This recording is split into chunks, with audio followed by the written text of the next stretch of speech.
welcome to Stay Awake with John Thomas Hill. Of course, it's kind of early for the show. It's 11:15 a.m. We've not been on the air for a while because there hasn't been anything that's really provoked me to actually do a show lately. Until yesterday when I was out with my sister, brother-in-law, niece, and two nieces and nephew. And my niece Megan is devoted to a band called One Direction. And I take the word band loosely because I don't think any of these guys actually play instruments. And their music is generic. It's not god-awful, but it's generic. It's stuff that, you know,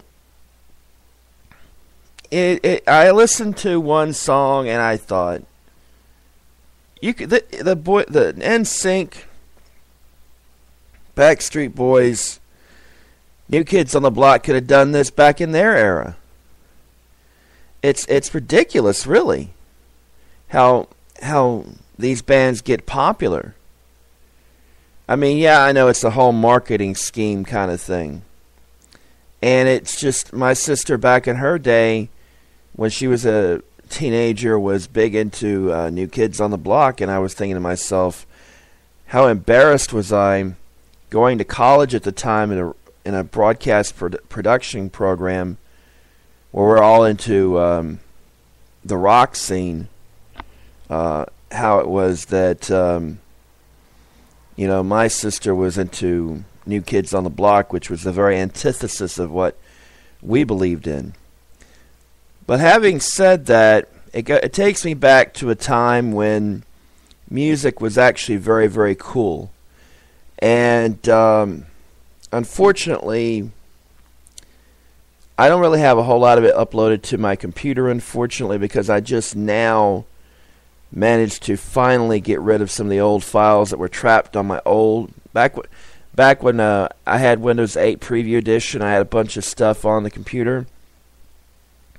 And then I switched over to Windows 8. Dummy me forgot to actually, download it onto disk before uploading up Windows 8. So a lot of that was trapped behind a wall, but I found a way to get rid of a bunch of it. So now I have a lot more space on my computer. Thank God. So I may be putting some more songs on in the near future and doing more music shows. So we'll see how that goes. And perhaps 80s shows. All right. But we're not going to play any music on this. We're going to talk about the 80s. And specifically why I'm heavily influenced by the 80s. I was born in 1971, and which is basically, I really came into music at a time when you had the Bee Gees in the 70s and the Kiss. For some reason I was going to say AC/DC, but they were around, but they were more of an 80s band than anything else, in my opinion. I didn't really like either one of them, and those were the two that were big at the time. And of course there was disco. I kind of liked Blondie a bit, but it was almost too disco. They were disco in a sense, but they really weren't, in my opinion. I was too young to discover punk yet. That sort of avoided me for some reason. We had shows like Solid Gold and Soul Train and Casey Kasem's America's Top 40 and shows like that. I used to watch Casey Kasem's America's Top 40 religiously. It came on at 12:30 on WYFF. And of course some douchebag is having a leaf blower.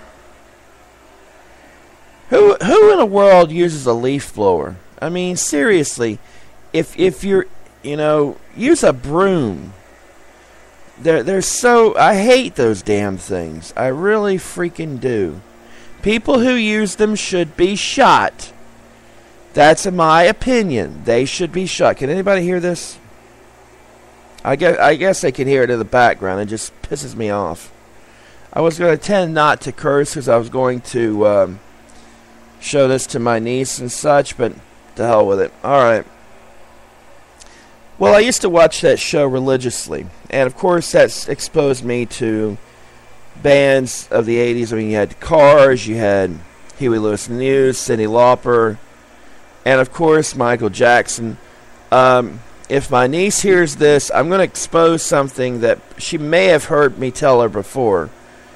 But my sister at one point in her life was a big Michael Jackson fan.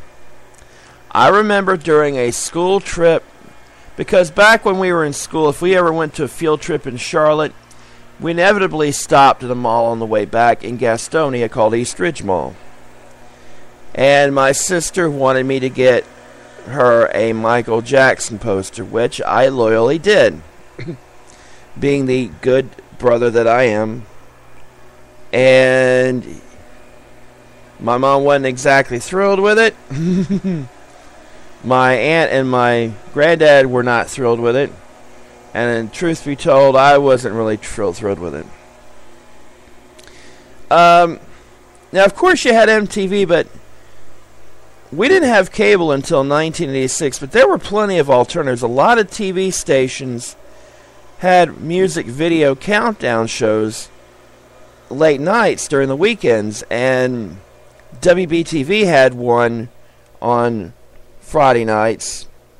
I think, if I remember correctly, WSP out of Charlotte had, out of Spartanburg, I should say, had another one on Saturday nights before it was replaced by a country videos countdown, or whatever the hell they do with it. Basically, they throw like 3 videos on and call it a show, I guess. But yeah, I'm not a country music fan, as you can kind of tell by my derision of it. But anyhow, and those were very, very cool.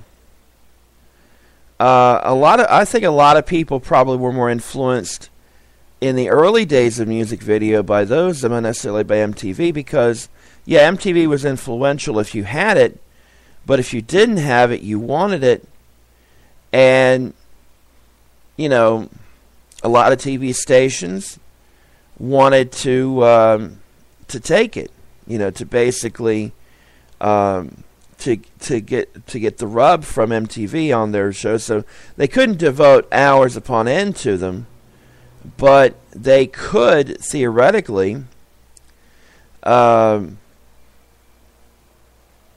you know, take a show, devote an hour, maybe an hour and a half, maybe 2 hours, depending on the market you're in, to music videos. And this is back when music videos were actually considered cool. They're not the slick, cheap promotional, well, not cheap exactly, the promotional tools they are now. There are some that are inventive. I kind of like Katy Perry's Wide Awake video because that was surreal. It reminded me a little bit of the 80s. But the 80s, you didn't have a whole lot of fancy dancy techniques and such like we have today with CGI. They had a lot of techniques, but this was before you had a lot of computer graphics. And a lot of computer graphics back then were blatantly computer graphics. You knew instantly they were.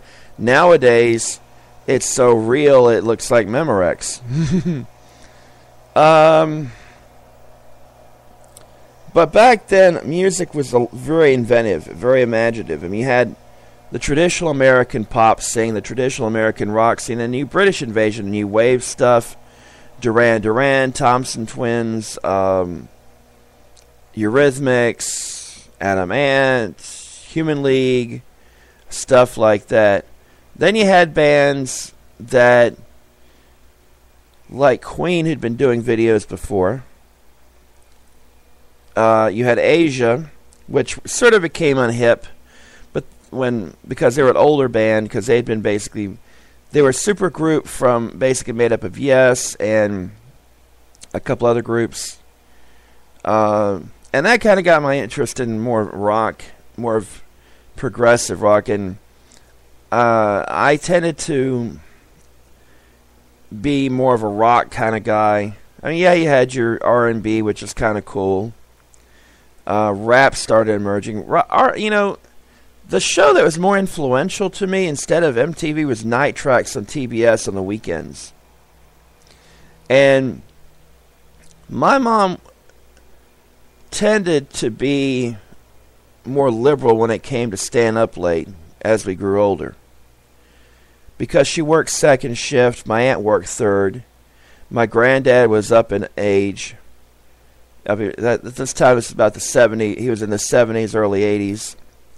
And it's kind of hard to get your kids to not stay up late when, I don't know, they're, you can't really patrol them too much.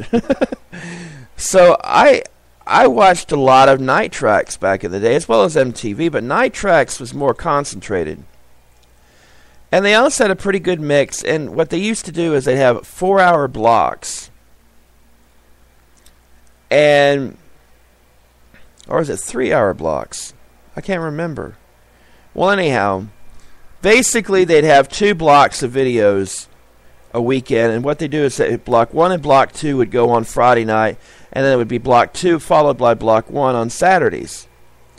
And sometimes you wouldn't get the entire show if you stayed up all night, because Saturday morning, Sunday morning, 6 a.m., that's when they basically made sure that they switched over to that present day's programming. It's basically institutional programming, basically to fill up time. A lot of stations actually did that because there was a lot of demand for 24/7. If you remember, before this and before, a lot of stations cut off at midnight or a little bit after 1 or 2 o'clock in the morning, but there became a market for late night programming. And especially when cable started doing a lot of 24/7. So if it wasn't music videos and such, you had, real old movies that for the most part weren't that great, but, back in the day, you had pretty good movies. They're old, but they're pretty good movies. And then you had, of course, CNN headline news. And that was everywhere. My mom worked second and third shift, and we used to stay up late a lot during the weekends. And I got to know CNN headline news, even though we didn't have cable, pretty intimately, because this is back in the day where it was 30 minutes, we'll give you the world. Not like it is now, which is basically, yeah, we're headline news, but we're basically court TV, like it used to be. But back to music. There were plenty of music video shows back in the 80s. A lot of local stations did them because it was basically cheap programming that people would tune in for. You used to have Soul Train, Solid Gold. You had your local show. You had others that came along. I think maybe Rick Dees did one. Of course, there was American Bandstand, which was pretty popular. And for some reason, it kind of died off because a lot of bands decided, hey, instead of just showing up for these shows where you're not really getting paid, we'll just throw in a video. And that's sort of what killed off American Bandstand, And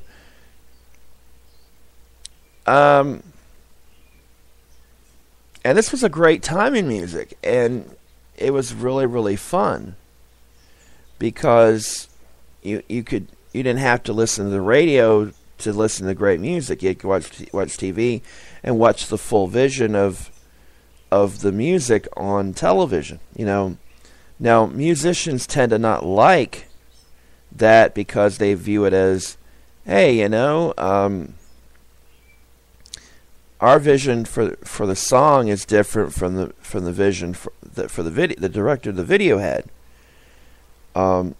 which in a lot of cases is the traditional media clash between writer and director.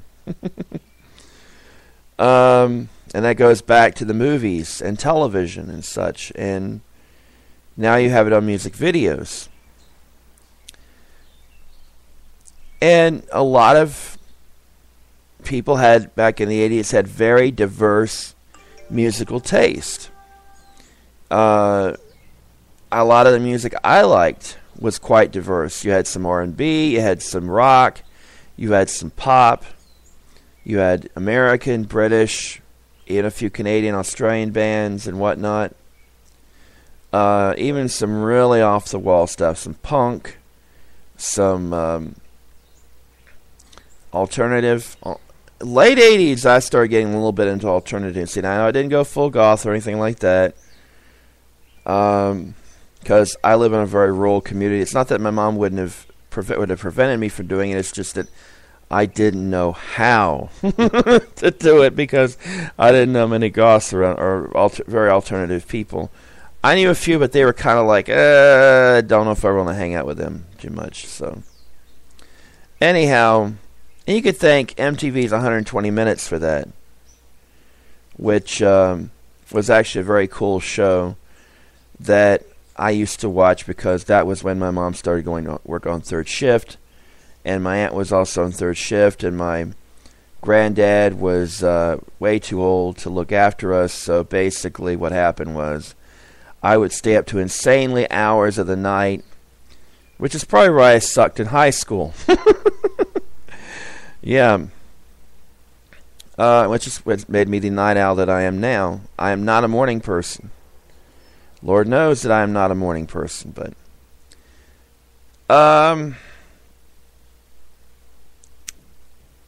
you could probably say that the MTV era died out when Real World came along in 1992. I have a feeling the reason was because they realized that, hey, we could actually have programs where people could actually tune in at a particular time. Things were changing.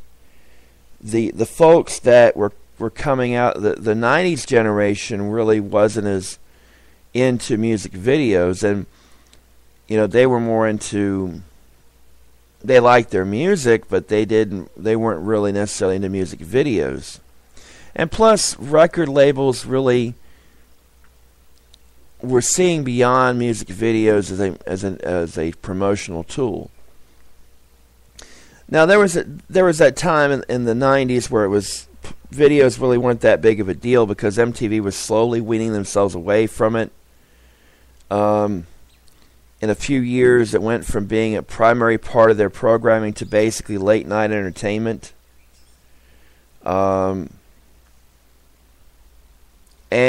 But then the internet came along, and you could watch videos once you had. When did it really come about? I guess you could probably say when broadband came along, and you had unlimited data, which is probably the early 2000s, depending on the marketplace. I remember starting watching videos again when Yahoo Music had them. This is before YouTube came along.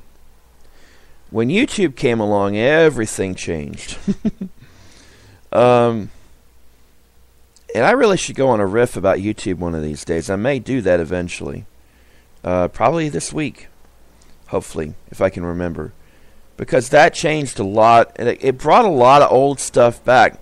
Yeah, you had your people putting on their kid movies and their family videos and their ridiculous crap and all that. But you had people putting on stuff technically illegally because it's copyrighted. But a lot of stuff from the 80s. And not necessarily, movies and such, but music videos, which, of course, once that became a problem, they started taking them down, and then they realized, hey, maybe we should put our official videos back up there because, hey, people want to watch them. And if people want to watch them, perhaps people might want to buy them. And here's the interesting thing that my niece needs to listen to. There are a lot of people younger than me, actually much younger than I am, who yearn for good music. They don't find it nowadays. Rap is either about bling bling, or it's, there are not that many good rappers who, quite honestly, are that innovative. Lil Wayne is popular because some of the stuff he sings about is really raunchy, and it's like, raunchy's been done. Seriously, raunchy's been... Is that the best you got? But Jay-Z's very, very creative, and there are a few others. But it's not like the 80s when you had rap really coming into the national mainstream. A lot of that stuff was very, very cool. And this is before the gangster era began, which was with NWA. I won't mention the full name of the title because I don't like using that particular word. But there was a time when, it really showed a lot of white folks like moi a much fuller array of the African American experience. Not completely, obviously, but it showcased a lot more of it. And then, unfortunately, when it started making a lot of dough, that's when you started hearing the gangster rap, and gangster rap started becoming very popular. A lot of it among white people, because I knew a lot of white folks who loved gangster rap back in the day. I wasn't fond of it, to be honest with you. Then you had the grunge period come along, which killed off hair metal. Hair metal,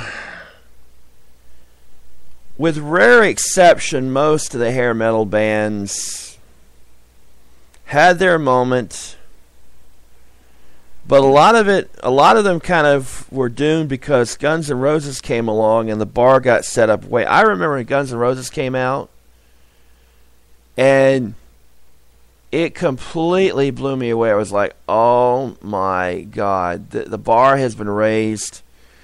Every hair metal band is going to be going.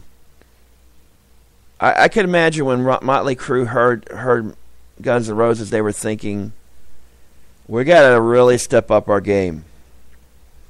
Poison, Warrant, all these other hair metal bands were going, oh my God, we can't get along with great looks and hot chicks anymore. We got to bring the music. Of course, there was a lot of conflict in Guns N' Roses. If you know anything about their history, there was a lot of conflict and a lot of drug use and a lot of alcohol abuse. Yeah. The 1980s were quite a diverse musical scene. You had your people that loved hair metal bands. I knew quite a few of them. You had your people that were mainly into the pop scene. You had your people that were mainly into R&B. You had your people that were mainly into the alternative scene. But here's the interesting part. They could relate to one another because a lot of these music videos were being played together. A lot of this music was on Top 40 radio. There was a mix. And then it started to diversify itself. I don't know if it happened in the late 80s or early 90s, but Top 40 kind of started going by the wayside, and now Top 40 is basically pop or rap. You don't hear a whole lot of rock in Top 40 anymore. What's considered modern rock isn't as much. I mean, to me, it's sad because kids these days miss out on a lot of diverse music like we had back in the day, unless they're finding out that, hey, their parents' music is actually very, very cool. you know, and I know quite a lot of kids or young adults who are into the scene of the 70s and 80s and hell, even the 60s.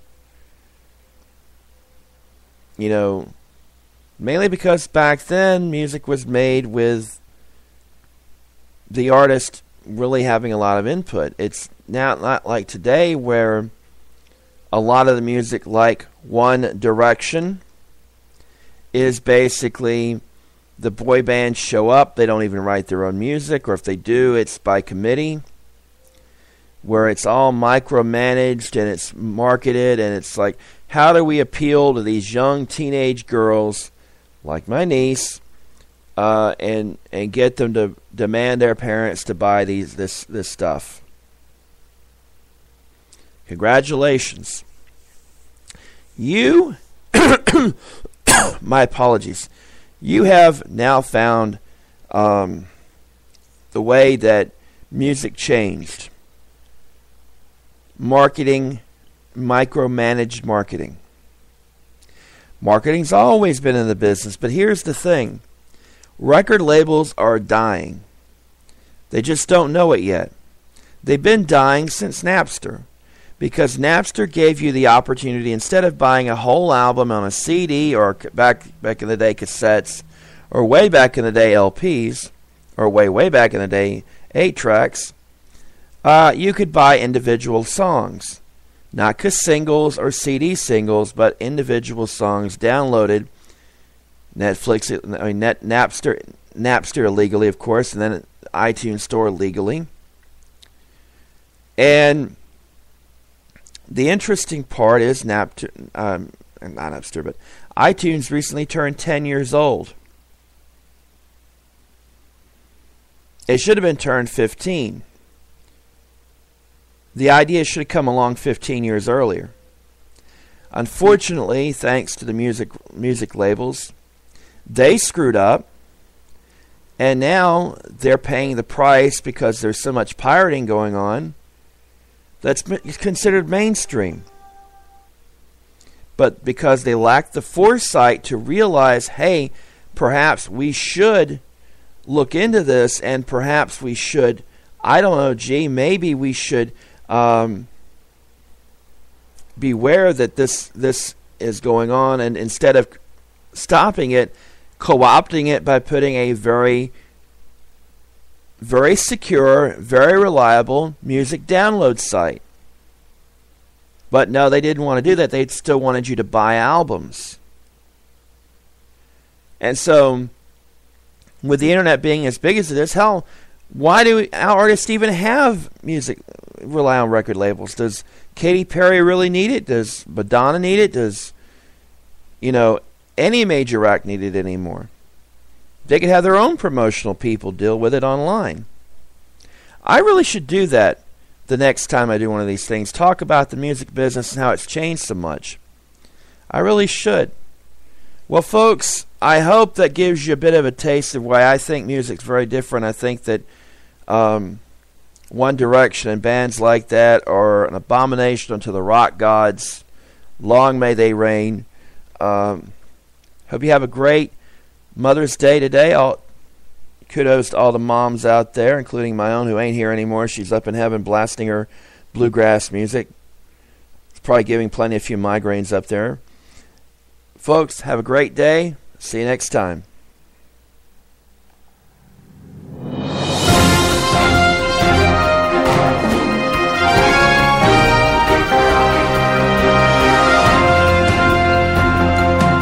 Stay Awake with John T. Hill is a presentation of Rutherford Media Ventures. Copyright 2013.